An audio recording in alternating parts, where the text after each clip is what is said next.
মারা গেছে, অসুতন্ত দ্বিতীয় দিনটি হচ্ছে একাদশী দিন, উপবাসের দিন। এই দিন আমি কি শ্রাদ্ধ করতে পারি? চাউল, কলা, ঘি, মধু, গঙ্গা জল দিয়ে ব্রাহ্মণরা আমাদেরকে পিণ্ড দেওয়ায় এ কি আমার বাবার উদ্দেশ্যে, মায়ের উদ্দেশ্যে দেয়া যাবে? খুব গর্বিত প্রশ্ন করেছেন ভদ্রলোক। সত্য অর্জন করতে চায়, অর্জন করেছে, জানাতে চায়। উনি জানেন উনি এই প্রশ্ন করেছেন, বিদ্যায় বিনয় আছে তাই করেছেন। একাদশং ধনং ধান্য শ্রাদ্ধকর্তা লভেন নর যথা ভূপবসরচ্ছে যচ্ছন্দে মানুষ স্থিতম। একাদশীতে যা শ্রাদ্ধ উপনীত হয়, আর যিনি শ্রাদ্ধ করেন, শাস্ত্র বলছে উভয় ধনধান্য হয়, রাজপ্রাসাদ লাভ করে। আপনি ভাবছেন যে আমি উপবাসী আর বাবা মাকে দিচ্ছে অন্নপিণ্ড, এটা কি ঠিক? আলবৎ ঠিক।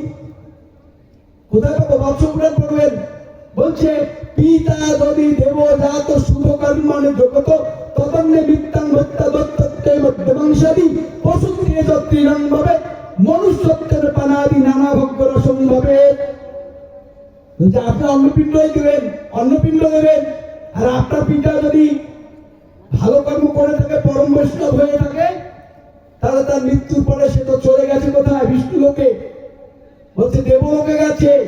আপনার অন্নপিণ্ড ভগবান পাঠিয়ে দিবে তার কাছে অমৃত রূপে। আপনি চাল কলাই দেন আর ফলই দেন, সেটাকে আপনি তার কাছে পাঠিয়ে দেবেন? সামর্থ্য আছে আপনার? নেই। কে পাঠিয়ে দেওয়ার দায়িত্ব কার? সেই ভগবানের।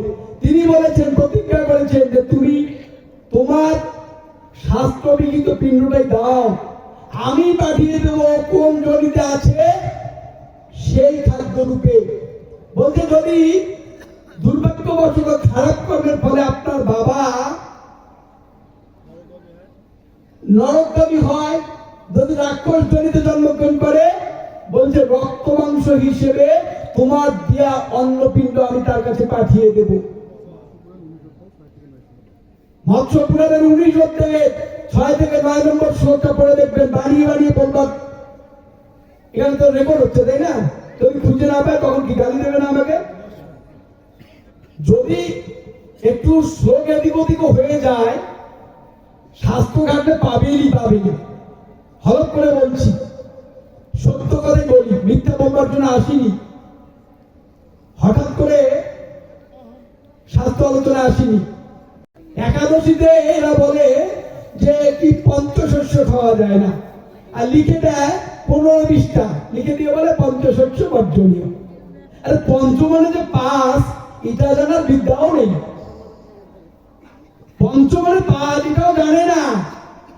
ওদের একাদশী তত্ত্বে দেখবেন লেখা থাকবে একেবারে পঞ্চ শস্য খাওয়া যাবে না বলে এক গাদা লিখছে। আর ওখানে পঞ্চশস্য প্রশ্নই নেই। আমি একটু আগে বললাম যে কোন রকম আহার গ্রহণ করা যাবে না। কে আহারকে গ্রহণ করবে না? অনুকল্প করবে। কখন?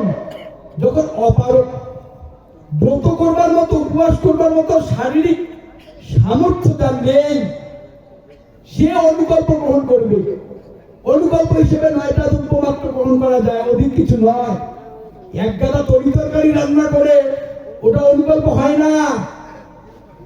অনুকল্পের জন্য ফল রয়েছে, বায়ু রয়েছে, দুধের বাষ্প রয়েছে 9টি। দেখে নেবেন, শাস্ত্রাদি পড়বেন। সব খাদ্য গ্রহণ করা যায় না অনুকল্প বলে। শুধু পঞ্চশস্যের কথা বলে আপনি একদম উপবাস করলেন তা হবে না।